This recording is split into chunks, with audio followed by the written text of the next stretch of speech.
Hi guys, this is Preeti from Sonchiriya, and as you know that we are documenting the series Heirloom Handloom.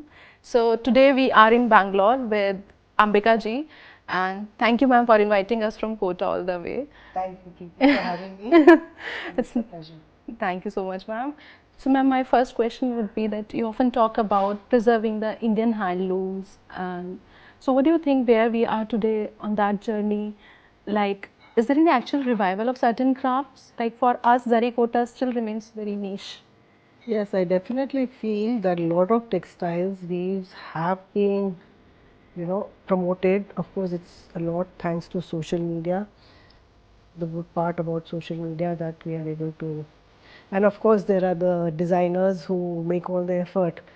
I mean, there are weavers who, for generations, have been doing their weave, and there's so many, the whole lot of people involved to make one sari. But in the end, it is the designer goes there and make sure that end of the day it is demand which is important. So weaves are getting revived, maybe the pattern patolas, the bandhanis, but people want something different all the time. So like how you are, there's always something new in your Kota sarees. There's either some, zari work that is happening, or you're bringing in a paithani border in it, and they want different things. So besides anything, I feel it's the passion which is very important.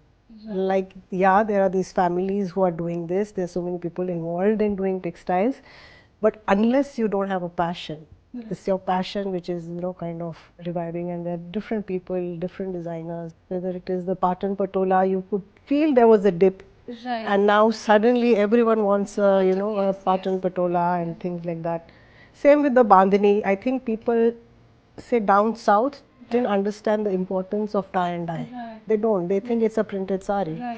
But with social media, they have come to know that there is a whole process that goes into bandhani. It's not just some print that has come out. And that is also heirloom piece eventually. So ma'am, I want to know your favorite pieces from your closet being handed down to you from your mother, from maybe your mother-in-law.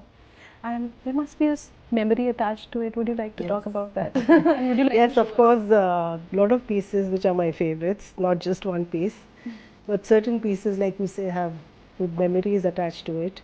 It's like this real zari tissue sari that is here, and my mother had worn it for one of her functions. So this is, I'm talking about um, 50 years back or 60 years back, and you can see it's in the immaculate condition because the best of tissue, best of zari was used for that. So this is a very special sari. Then this is again a tissue chanderi that was given to me when I got married, and for one of the Baratis, one of the functions in. So they gave me this tissue sari. This is a newer one, but you can still feel the sheen and all is so nice. This is a chanderi. It's called the Nakshi border, and so this I'd worn. We have this Devak ceremony in the wedding. So I'd worn it for my Devak. And then of course my wedding sari, which was a Asawali Ahmedabadi sari. And there are quite a few favorites. And do you have any Zari Kota in that? Like, I think I remember we were in an event we met. The haldi sari is a Kota sari. Yes. That is a Kota sari which I should probably wear it again. Probably I'll wear it for my daughter's haldi. Kota saris happen to be my favorite, and that's how I follow you and love your saris. Are you conscious about picking the pieces, like right kind of handloom from right sources? It is very, very important, Preeti. Get it from the right source so that it is authentic. It's the best piece. You rather pay more, but you know that you're getting the best. I wanted to make sure she has one of each piece, like say a bandhani, Banarasi for her haldi, or say a Asabali for one this thing. We even of course have the poshak for one thing, but I like them to have different. I feel, of course, the youngsters take to certain saris later. Even me, I took to Kanjivarams much later because I was so used to chiffons, Maheshwaris, Chanderis. But when I got married in the south, they gave me a whole lot of Kanjivarams, which I did wear for years.